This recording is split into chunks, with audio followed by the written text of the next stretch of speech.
जादुई पेंसिल।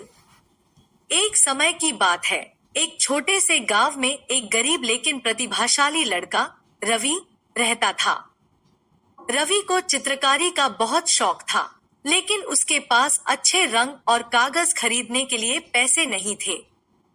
वह अक्सर पेड़ों की छाल पर या मिट्टी में अपनी उंगलियों से चित्र बनाता था। उसके गांव वाले उसकी कला की प्रशंसा करते थे, लेकिन कोई उसकी मदद करने की स्थिति में नहीं था। एक दिन रवि ने जंगल में लकड़ी काटने जाते समय एक बूढ़े व्यक्ति की मदद की, जो एक भारी गठरी उठा नहीं पा रहा था। उस बूढ़े व्यक्ति ने रवि की सहायता के लिए धन्यवाद देते हुए कहा, तुम्हारी दयालुता के लिए मैं तुम्हें एक उपहार देना चाहता हूँ। और उसने रवि को एक पुरानी पेंसिल दी। रवि ने सोचा कि यह सिर्फ एक साधारण पेंसिल है, लेकिन बूढ़े व्यक्ति ने मुस्कुराते हुए कहा, यह कोई साधारण पेंसिल नहीं है, यह एक जादुई पेंसिल है। जो कुछ भी तुम इससे बनाओगे वह सजीव हो जाएगा। रवि बहुत उत्साहित हुआ और घर लौट आया।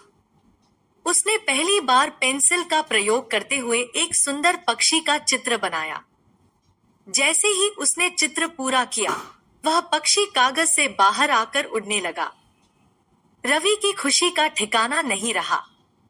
उसने अपने माता पिता को यह बात बताई और सभी बहुत खुश हुए। रवि ने जादुई पेंसिल का इस्तेमाल करते हुए कई चीजें बनाई, फसल के लिए पानी की नहर, खाने के लिए फल और बच्चों के खेलने के लिए खिलौने। धीरे धीरे गांव की स्थिति सुधरने लगी और सब लोग खुशहाल जीवन जीने लगे। एक दिन गांव के एक लालची जमींदार ने रवि की जादुई पेंसिल के बारे में सुना और उसे हड़पने की कोशिश की। उसने रवि को धमकाया, लेकिन रवि ने हिम्मत नहीं हारी। उसने पेंसिल से एक मजबूत किला बनाया और खुद को और गांव वालों को सुरक्षित किया। आखिरकार जमींदार को अपनी गलती का एहसास हुआ और उसने रवि से माफी मांगी। रवि ने उदारता दिखाते हुए उसे माफ कर दिया और जमींदार को सिखाया कि दयालुता और रचनात्मकता से ही जीवन में सच्ची खुशी मिलती है। रवि की कहानी हमें सिखाती है कि सच्ची कला और रचनात्मकता का जादू जीवन में अद्भुत बदलाव ला सकता है। दयालुता और उदारता से ही सच्ची खुशी और संतोष मिलता है।